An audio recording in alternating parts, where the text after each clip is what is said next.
निकल आएंगे? बिल्कुल भी नहीं। मेरे तो सफेद बाल आते हैं तो मैं तो उनको बस ऐसे ही छोड़ देती हूँ, उनको बिल्कुल नहीं तोड़ना। तोड़ोगे तो बहुत सारे इसके अंदर से पानी निकलेगा और उस पानी से और भी सफेद बाल हो जाएंगे। डैंड्रफ, यानी तुम्हारी ड्राई स्किन है। डैंड्रफ उसी को होता है जिसकी ड्राई स्किन है, ऑयली स्किन वालों को डैंड्रफ नहीं होता है। स्प्लिट एंड्स, अरे मार्केट में वो नया वाला शैम्पू लॉन्च हुआ है, वो लगाओ, तुम्हारे सारे स्प्लिट एंड्स रिपेयर कर देगा फटाफट से। हाँ मैं भी यही करती हूँ, जब भी मुझे स्प्लिट एंड्स होते हैं मैं तो वही लगाती हूँ, शैम्पू वो वाला, और फिर उससे ठीक हो जाते हैं सारे मेरे स्प्लिट एंड्स। अरे गंजे हो जाओ, बाल देखो कितने अच्छे आएंगे। मैं तो ऐसी करती हूँ, तो मेरे बच्चे को गंजा कर देती हूँ, उसके बाद जो नए बाल आते हैं, क्या बाल आते हैं पूछो मत, बहुत अच्छे बाल आते हैं। अपने बच्चे को गंजा कर दो। अरे ट्रिम नहीं कराया तुमने बालों को? तुम्हें पता है ट्रिम कराने से बालों की ग्रोथ बहुत अच्छी आती है। अरे पता है इस चौड़े वाले ब्रश से को कम से कम 100 बार करते जाओ, तुम्हारे बालों में बहुत अच्छा ग्लो आएगा। ग्लो, अरे वही निखार, हमारे बाल बहुत चमकेंगे, शाइनी हो जाएंगे, इससे अपने ब्लड सर्कुलेशन बढ़ेगा। इसलिए बालों में जितना हो सकता है उतना आप कोम करो। Hi guys, welcome back to my channel. और आज हम बात करेंगे कुछ ऐसे ही मिथ के बारे में। बचपन से हम सुनते आ रहे हैं कि अगर ग्रे बाल है तो उसे तोड़ो मत, बालों को कंघी करो, गंजे हो जाओ, ट्रिम करो। इतने सारे मिथ हमने अब तक पाल रखे थे, तो आइए आज हम आपके सारे मिथों को दूर करते हैं। कहते हैं मिथ नंबर 1 से, don't pluck your grey hair, अपने सफेद बाल मत काटो। आपके सफेद बाल क्यों होते हैं, आइए पहले ये जानते हैं। बचपन से हमारे अंदर एक तत्व होता है जिसे मेलेनिन कहते हैं, और मेलेनिन रिस्पॉन्सिबल है हमारे बालों के काले होने के लिए।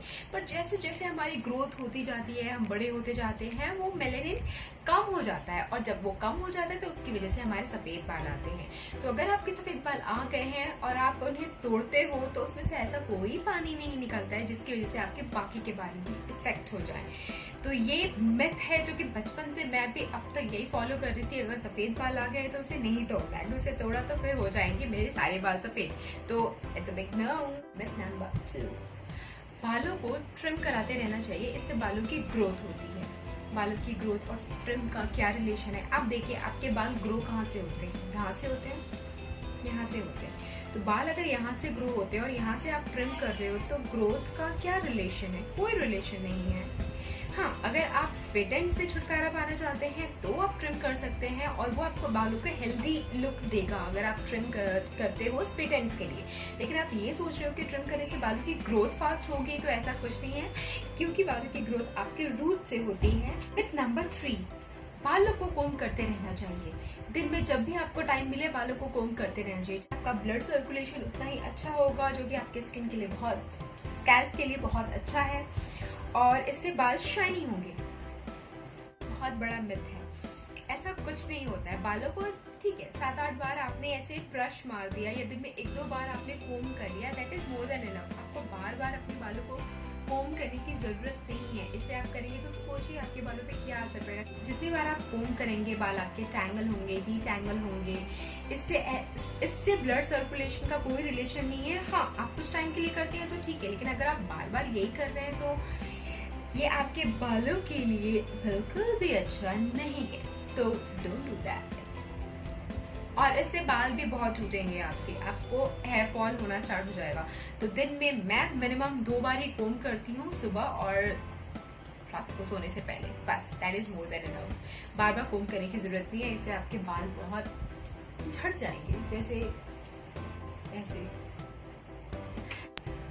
मिथ नंबर 3, स्प्लिट एंड्स, आपको स्प्लिट एंड्स है, ये वाला शैम्पू अपनाइए और स्प्लिट एंड से छुटकारा पाइए। कितनी सारी एड्स हमने ऐसे देखी हैं, पर क्या ऐसा होता है? स्प्लिट एंड्स होने से आप शैम्पू यूज करके उसे कैसे रिपेयर कर सकते हैं? ऐसा बिल्कुल भी नहीं होता है। कोई भी दुनिया का शैम्पू स्प्लिट एंड्स को एक नहीं कर सकता है, रिपेयर नहीं कर सकता है, क्योंकि वो आपको मैनुअली ही करना पड़ेगा। या तो आप पार्लर में जा सकते हैं या आप खुद से ट्राई कर सकते हैं। ये आप अपने बालों का स्ट्रैंड लीजिए, इसको ऐसे ऐसे गोल गोल ट्विस्ट कीजिए, ट्विस्ट, और उसके बाद टेक अ सीजर और जहां भी आपको ऐसे दो मुंहे वाले बाल स्प्लिट एंड्स नजर आए उसको ट्रिम कर दीजिए।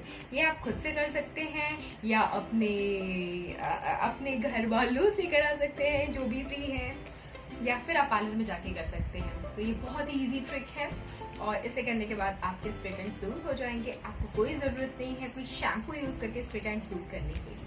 Okay, now let's go ahead. Number 4, अरे कंडीशनर को अच्छी तरह से बालों में लगाओ। हर जगह पूरी स्कैल्प में कंडीशनर लग जाना चाहिए। कम ऑन, कंडीशनर को पहले आप एक बाल में पोनी बनाया, पोनी बनाने के बाद जितने बाल ये बच रहे हैं ना, कंडीशनर सिर्फ और सिर्फ यही लगाना होता है। इसके अलावा अगर आपने कहीं कंडीशनर लगाया, not good for your hair. So कभी भी कंडीशनर डायरेक्टली स्कैल्प पे नहीं लगाना चाहिए। और एक टिप मैं देना चाहूंगी, कभी भी कोई शैम्पू भी डायरेक्ट स्कैल्प पे नहीं लगाना चाहिए। उसको आप पहले पानी में लो और शैम्पू को पानी में लेकर के मिक्स कर दो किसी भी कंटेनर में। उसके बाद आप उसका मिक्सचर अपने सर पे लगाओ। डायरेक्टली शैम्पू अगर आपने सर पे लगाया तो उसके अंदर जो हार्मफुल केमिकल्स हैं वो आपके स्कैल्प पे साइड इफेक्ट छोड़ देंगे अपने, तो आपको हेयर फॉल जैसी प्रॉब्लम हो सकती है। तो उससे बचे रहने के लिए mix the shampoo in the water, apply all over. और कंडीशन आप यहाँ से करें आफ्टर द पोनीटेल, पूरे बालों में।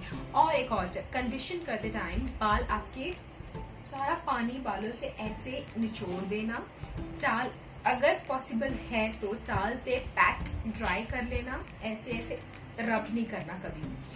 उसके बाद आप कंडीशनर लगाना, 5 से 10 मिनट तक उसे सेटल होने देना आपके बालों में और उसके बाद पानी से आप धो लीजिए। और ये बहुत ही इंपॉर्टेंट है कि आप सारा कंडीशनर निकाल दें अपने बालों से जब आप धो रहे हैं, क्योंकि ऐसा अक्सर होता है कि हम कंडीशनर निकालना मतलब उतने सक्सेसफुल नहीं हो पाते क्योंकि बहुत टाइम लगता है कंडीशनर को जाने। तो जब तक पूरा कंडीशनर आपके बालों से नहीं जाता है, keep on washing washing washing washing washing. और जब सारा निकल जाए तो आप बाहर आइए और अपने बालों को फ्लॉन्ट खींचिए। नंबर 5, अरे तुम्हारे बालों में डैंड्रफ, मतलब तुम्हारी स्कैल्प ड्राई है। सिर्फ ड्राई स्कैल्प में ही डैंड्रफ होता है, ऑयली में नहीं। Myth, totally myth.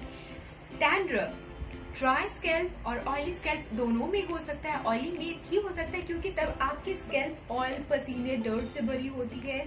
स्कैल्प को ब्रीथ करने के लिए कहीं जगह नहीं मिलती है, तो फिर डैंड्रफ होना स्टार्ट हो जाता है। तो डैंड्रफ से बचने के लिए आप क्या कर सकते हैं, एक इजी ट्रिक मैं आपको बताती हूँ। जब भी आप अपने बालों में ऑयल लगाएं, ऑयल में एक नींबू का जूस डाल दें। रात को लगाएं, सो जाएं, या फिर 1-2 घंटे पहले आप नहाने से पहले अगर तेल लगाते हैं तो तब 1-2 घंटे के लिए लगा लीजिए, फिर उसे वॉश कर लीजिए। डैंड्रफ छू मंतर में गायब हो जाएगा अगर 1 हफ्ते में 2 बार यूज करते हैं आप।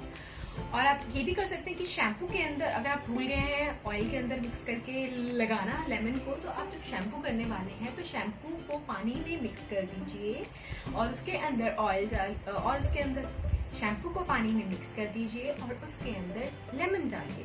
तो अब ये मिक्सचर है शैम्पू और लेमन का, और फिर उसको बालों में लगाइए और फिर देखिए विद इन अ वीक आपके बाल हो जाएंगे dandruff free, dandruff free, dandruff free, dandruff free, dandruff free.